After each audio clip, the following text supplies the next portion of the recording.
Hi hello ನಮಸ್ಕಾರ. ಇವತ್ತು December 7ನೇ ತಾರೀಕು ಕಬ್ಬನ್ ಪಾರ್ಕಲ್ಲಿ ನಡೀತಾ ಇರೋ ಫ್ಲವರ್ ಶೋ ಇವೆಂಟು ಇವತ್ತೇ ಕೊನೆ ದಿನ ಅಂತ ಗೊತ್ತಾಗಿ ಸರ್ಪ್ರೈಸಿಂಗ್ ಆಗಿರುತ್ತೆ ಅಂತ ನೋಡೋಣ ಅಂತ ಹೋಗ್ತಾ ಇದೀವಿ. ನೋಡೋಣ ಬನ್ನಿ ಏನಾಗುತ್ತೆ. ಅದೇನೋ ಗೊತ್ತಿಲ್ಲ, ನಮಗೆ ಮಾತ್ರ ಹಿಂಗಾಗುತ್ತೋ ಎಲ್ಲರಿಗೂ ಹಿಂಗೆ ಆಗುತ್ತೋ ಅರ್ಥನೇ ಆಗ್ತಾ ಇಲ್ಲ.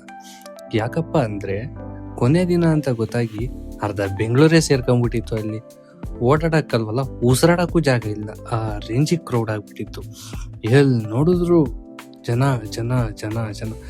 ಚಿಕ್ಕ ಮಕ್ಳನ್ನ ನೋಡ್ಬೇಕಾ, ದೊಡ್ಡವ್ರನ್ನ ನೋಡ್ಬೇಕಾ, ವಯಸ್ಸಾದವ್ರನ್ನ ನೋಡ್ಬೇಕಾ, ಫ್ಲವರ್ ಶೋ ನೋಡ್ಬೇಕಾ, ಟೋಟಲ್ಲ ಕನ್ಫ್ಯೂಸೇ ಆಗೋಯ್ತು ಇವತ್ತಂತ. ಎಷ್ಟು ಕ್ರೌಡ್ ಇತ್ತು ಅಂದರೆ ಜನ ಮರಳ ಜಾತ್ರೆ ಮರಳ ಅನ್ನೋ ಥರ ಆಗೋಯ್ತು. ಅಯ್ಯೋಮಯ್ಯ, ಫುಲ್ ಕ್ರೌಡ್ ಅಂದರೆ ಕ್ರೌಡ್. ಅರ್ಧ ಬೆಂಗಳೂರೇ ಸೇರ್ಕೊಂಡ್ಬಿಟ್ಟೈತೆ ಅಂತ ಅಂದ್ರೂ ತಪ್ಪೇ ಇಲ್ಲ ಬಿಡ್ರಿ.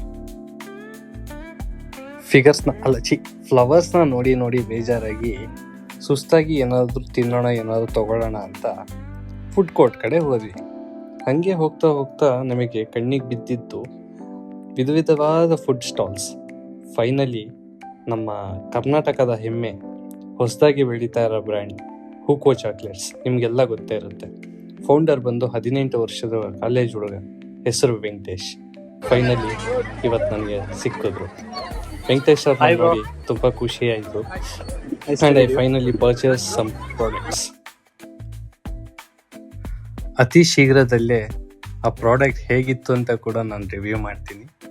ಐ ಥಿಂಕ್ ತುಂಬ ಚೆನ್ನಾಗಿದೆ ಅಂತ ಅನಿಸುತ್ತೆ. ಬಹಳಷ್ಟು ಜನ ತೊಗೊಂಡೋಗಿದ್ದಾರೆ ಚಾಕ್ಲೇಟ್ಸು, ಎಲ್ಲರೂ ರಿವ್ಯೂ ಹಾಕಿದ್ದಾರೆ, ಅದು ಗೊತ್ತೇ ಇರುತ್ತೆ. ಬಟ್ ನನ್ನ ಪರ್ಸ್ನಲ್ ರಿವ್ಯೂ ಹೇಗಿರುತ್ತೆ ಅಂತ ನಾನು ಹೇಳಬೇಕಲ್ವಾ, ಹೇಳ್ತೀನಿ ಖಂಡಿತ.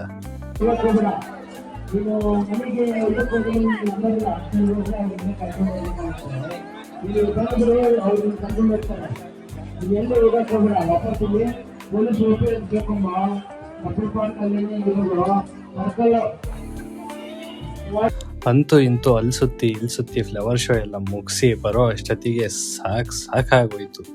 ಒಂದು ಕಡೆ ಯಾಕಪ್ಪ ಓದೆ ಅನ್ನೋ ರೇಂಜಿಗೆ ಫೀಲ್ ಆಗಿಬಿಟ್ಟಿತ್ತು, ಅಷ್ಟು ಕ್ರೌಡ್. ಅದರಲ್ಲೂ ಎಲ್ಲೋ ಒಂದು ಕಡೆ ಸಂತೋಷ. ಬೆಂಗಳೂರಲ್ಲಿ ಇಷ್ಟು ಚೆನ್ನಾಗಿ ಫ್ಲವರ್ ಶೋ ಡೆಕೋರೇಷನ್ ಮಾಡಿದ್ದಾರೆ, ಈ ಥರ ಎಲ್ಲ ಇದೆ ಅಂತ ಏನೋ ಒಂದು ಮನಸ್ಸಿಗೆ ನೆಮ್ಮದಿ. ಅಲ್ಲಿ ಹೋಗಿ ಬಂದಿದ್ರಿಂದ ನನ್ನ ದಿನ ಸಾರ್ಥಕವಾಯಿತು.